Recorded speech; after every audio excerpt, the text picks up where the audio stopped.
Right at this very moment, as you're listening to this video, you're quietly getting poorer. $200 today is still $200. But 6 months from now, it will buy less. And somewhere out there, someone has gotten richer because of the loss of value in your money. The mechanism behind this has a name: the Cantillon effect. A common misunderstanding about inflation. Most of us think about inflation in a very simple way. When prices go up, they go up for everyone at the same time. The government prints more money, the price of a loaf of bread goes up for me, for you, and for a billionaire. Sounds fair, right? But here's the truth. Inflation is not fair at all. And to understand why, we need to understand the Cantillon effect. The origin of the Cantillon effect. Back in 1755, an Irish-French economist named Richard Cantillon asked a deceptively simple question, one that almost no one before him had really stopped to think about. When new money is created, who gets it first? And what happens next? What he discovered exposed a simple but deeply uncomfortable truth. New money is never distributed evenly. The people closest to the money printer are always the first to benefit, and they benefit the most. Why? Everyone else, the people farther away from the money printer, only receive that money later, after it has already passed through many hands. And by the time it reaches them, prices of goods and assets have already surged. Their money loses value almost immediately, sometimes before it even lands in their pockets. How new money actually enters the economy.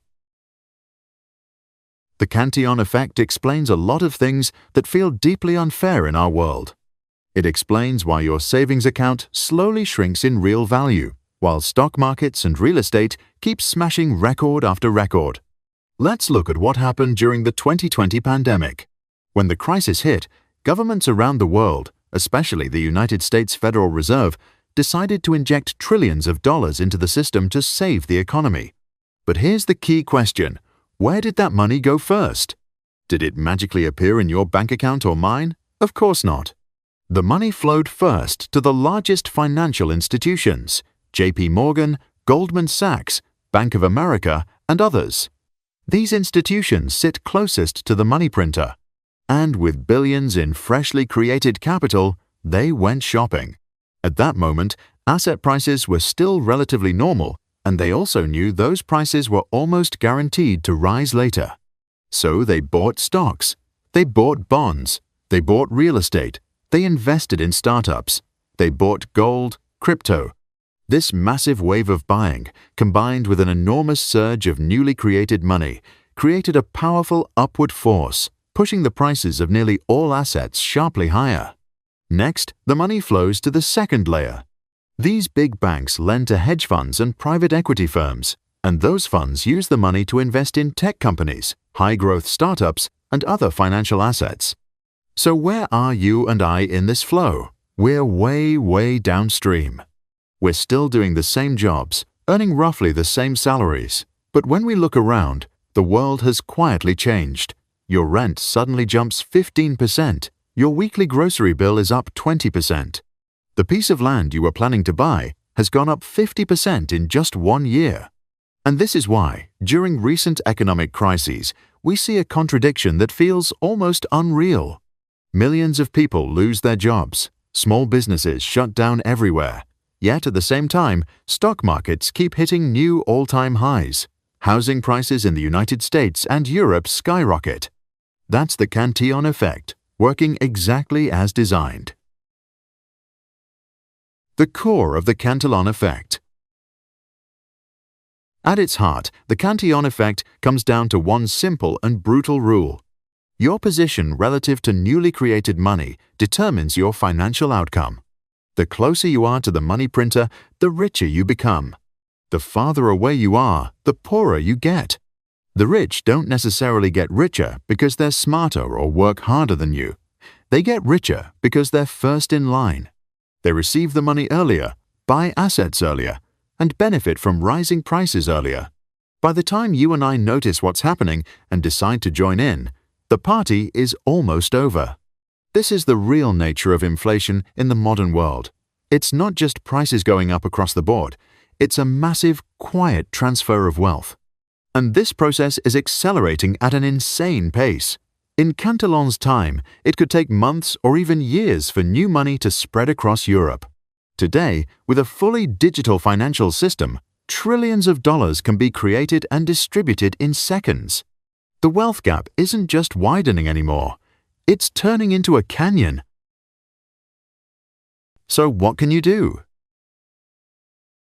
Once you understand how harsh this rule really is, what are you supposed to do? Panic and get angry? That reaction is natural, but it doesn't help. Give up and accept your fate? That's exactly what the system wants you to do. First, you need to stop treating income and wealth as the same thing. A high salary, even a six-figure one, does not automatically make you wealthy in this system. If all your finances depend on selling 40 or 50 hours a week in exchange for a paycheck, you're still at the very end of the money river. You're still a consumer, not an owner. Real wealth, real freedom, comes from owning assets. So, you need to start a shift from thinking like an employee to thinking like an investor, like an owner, no matter how small your starting point may be. Start to think differently. Instead of thinking, how do I get a raise? Start thinking, with the money I have, how can I own a small piece of something valuable? Assets aren't some distant, unreachable idea. They can be a few shares of a company you believe in. They can be a small stake in a real estate investment fund. And in the modern world, they can even be digital assets like Bitcoin. The goal is to turn the Cantillon effect into your ally instead of your enemy. When central banks keep injecting money into the system, the currency gets weaker. But if you own assets, the nominal value of what you own tends to rise. The Cantillon effect has existed for nearly 270 years, and today, in a globally connected financial system, it's more powerful than ever. It's one of the most important rules of the modern economic game. Now that you understand it, you have a choice. You can ignore this information, go back to your daily routine, and hope things somehow get better. Or you can accept the reality that the system is designed this way and begin learning how money really works, how assets are built and protected, so you can better protect yourself and your family from its effects.